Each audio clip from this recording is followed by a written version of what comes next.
जो ड्राइवर समाज शोषित पीड़ित है, उस ड्राइवर समाज के लिए पूरे भारत में जो 22 करोड़ 24 करोड़ चालक है किसी भी गाड़ी के सामने, तो उन लोगों का क्या है कि सरकार के द्वारा जो नीति नहीं बनाना, उनके लिए कानून नहीं बनाना, उनका शोषण होना, उसके खिलाफ पूरे भारत में हमारा संगठन जो है काम कर रहा है, भ्रष्टाचार और भ्रष्टाचार के खिलाफ।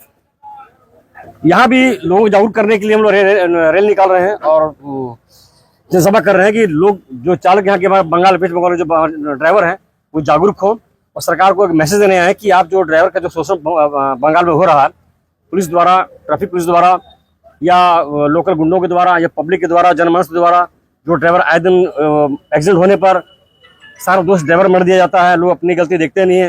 रोड में ट्रैफिक भी है, उस पर कोई सरकार काम नहीं करती है। जहाँ अंडरपास कराना अंडरपास नहीं, लाइट भी दे दिया गया है। बहुत सारा मैटर है। तो सरकार एक डंडा टैक्स लगा रखी हुई है बंगाल में, जैसे बिहार में लगाया है, मैकेनिकल लगाया हुआ है, यहाँ डंडा टैक्स लगाया हुआ है। ये शोषण का बहुत एक माध्यम है, जरिया है खून चूसने का। तो सरकार से हमारा इतनी अपील है कि उसको आप बंद करें।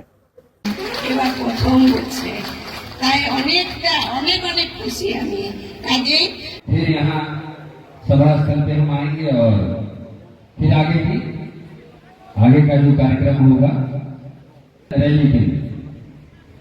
ड्राइवर एकता और ड्राइवर कल्याण संघ और जय हिंद।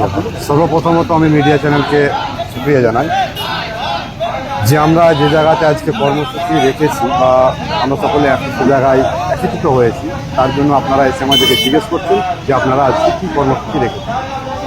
সর্বপ্রথমত বলি, এটা আমাদের ড্রাইভার সংগঠন, ড্রাইভারদের নিয়েই কর্মসূচি। আমরা আজকে পশ্চিমবাংলার মাধ্যমে ঝাড়গ্রাম ডিস্ট্রিক্টে এসেছি ড্রাইভারদেরকে নিয়ে একটা জনসভার মাধ্যমে সেফ ড্রাইভ সেফ রাইড ড্রাইভারদেরকে সচেতন করছি যে আপনারা ট্রাফিক আইন মেনে গাড়ি চালাবেন। তার সাথে সাথে সরকারের কাছে আমার একটা নির্দেশ যে আমরা ড্রাইভিং করি, সরকার আমাদেরকে একটা লাইসেন্স দিয়েছেন, ড্রাইভিং করার জন্য অনুমতি দিয়েছে, কিন্তু অনুমতির মাধ্যমে অধিকার কিন্তু দেন। কেন? আপনি লাইসেন্স দিয়েছে, সেই লাইসেন্সটা যদি আমাদের রিনিউ ফেল হয়, 4 বছর পর আমাকে রিনিউ করতে হয়, সেটার জন্য আমাদেরকে একটা প্রাপ্য লাগে, যাও একটা প্রাপ্য যাই যেটা লাগে, সেটা কিন্তু আমরা সঠিকভাবে পালন করি। আপনি যে আইন, ট্রাফিক আইন মেনে তৈরি করেছেন, সেফ ড্রাইভ তৈরি করেছেন, সেগুলো আমরা মেনে চলি। কিন্তু আমাদের অধিকার কোথায়? রাস্তা দিয়ে চলাচলের পথে যদি কোনো একটা ড্রাইভার দুর্ঘটনায় হাত পা চোট বা তিনি মারা যান, তিনার ফ্যামিলি রাস্তা ধারে চলে আসেন, তিনার জন্য ড্রাইভারের জন্য কি চিন্তা ভাবনা রেখেছেন সরকার? রাখেননি তো। কেন? তাহলে লাইসেন্সটা দিয়েছেন কেন? শুধুমাত্র ড্রাইভিং করার জন্য? ড্রাইভিং করার সাথে আপনি কিছু আমাদেরকে অথরিটি দেবেন।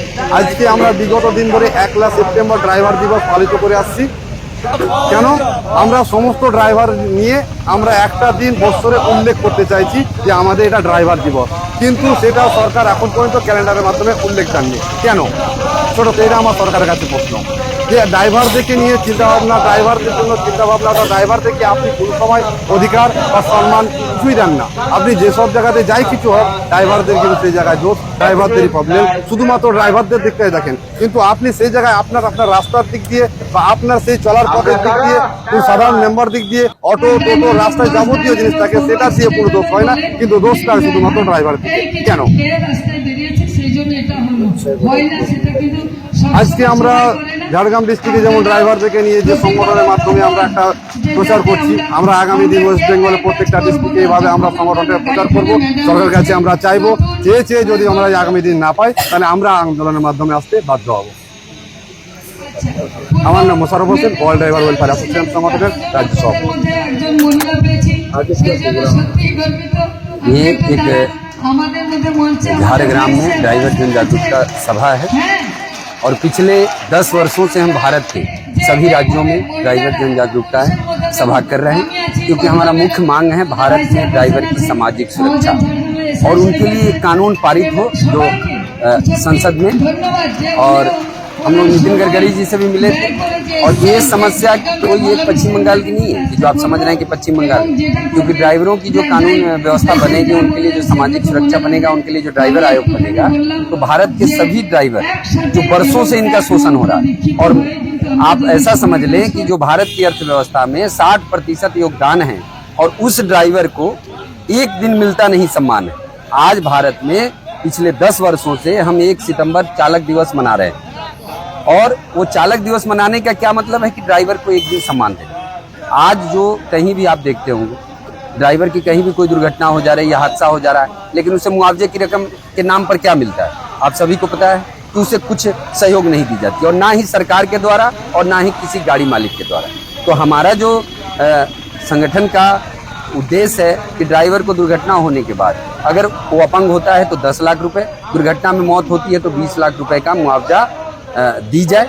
और इस पर आपको मैं बता दूं कि अमित शाह जी ने अभी थोड़े दिन पहले ही संसद में एक टैक्सी ड्राइवर और ऑटो ड्राइवरों के लिए कहा है कि एक इंश्योरेंस से जोड़ेंगे। लेकिन मैं आपको बता दूं कि जब कहीं किसी राज्य में चुनाव आता है या केंद्र में कुछ बातें होती है तो ये लोग गोल मोल घुमा रहे हैं वर्षों से, लेकिन आज तक मैं बता रहा हूं कि ड्राइवर के लिए कोई पॉलिसी, कोई कानून, कोई व्यवस्था नहीं बनी है।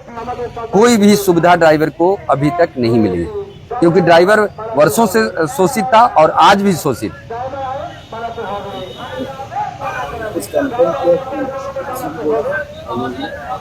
कंप्लेन किया ना, मैं नितिन गडकरी जी से सामना सामनी मिल के आया, 2023 में ही मिला था। और उन्होंने आज जो भारत के अलग अलग राज्य हैं, जैसे आप पश्चिम बंगाल को ले लेते या मध्य प्रदेश को ले लेते हैं, मध्य प्रदेश में आरटीओ चेक पोस्ट बंद होने के बावजूद भी वहाँ अवैध वसूली जारी है। चाहे आप आंध्र प्रदेश को ले लें, आंध्र प्रदेश में भी वही है, कर्नाटक में ले लें, बिहार ले लें, पश्चिम बंगाल ले लें, असम, भारत का कोई भी ऐसा राज्य नहीं है जहाँ से आप गुजरते हो और आपका शोषण ना होता हो।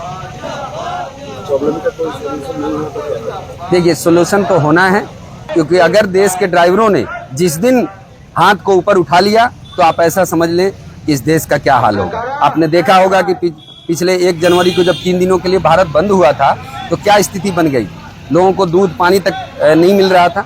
तो हम नहीं चाहते हैं कि इस देश से हमें भी उतनी ही मोहब्बत है जितना आपको है, जितना इस देश के हर नागरिक को है। तो मैं नहीं चाहता हूं कि देश को कोई नुकसान पहुंचे, क्योंकि हम संविधान के दायरे में ही रह के सरकार को सिर्फ जगाना चाहते हैं, बताना चाहते हैं इन जन जागरूकता सभाओं के, रैलियों के द्वारा कि आपको समझना है। और मैं आपको एक बात और बता दूं कि सरकार भी अच्छी तरह समझ रही है, क्योंकि देश के प्रधानमंत्री जी ने चुनाव से पहले कहा था कि ड्राइवरों की सामाजिक सुरक्षा बनेगी, लेकिन चुनाव के बाद जब उनकी सरकार बनी और अभी तक कहीं भी सत्र में कोई ड्राइवरों के लिए उन्होंने नहीं कहा। वो लग रहा है कि भूल गए और ये जागरूकताओं सभाओं के द्वारा हम उनको याद कराने का काम कर रहे हैं। और मुझे पूरा भरोसा है, क्योंकि बहुत जल्द ही ड्राइवरों के लिए सामाजिक सुरक्षा का कानून सरकार लाएगी, क्योंकि अगर नहीं लाती है तो ये सरकार के लिए या देश के लिए अच्छा नहीं होगा। मेरा नाम प्रकाश कुमार सिंह है और मैं ऑल ड्राइवर वेलफेयर एसोसिएशन का राष्ट्रीय नेशनल जनरल सेक्रेटरी हूँ।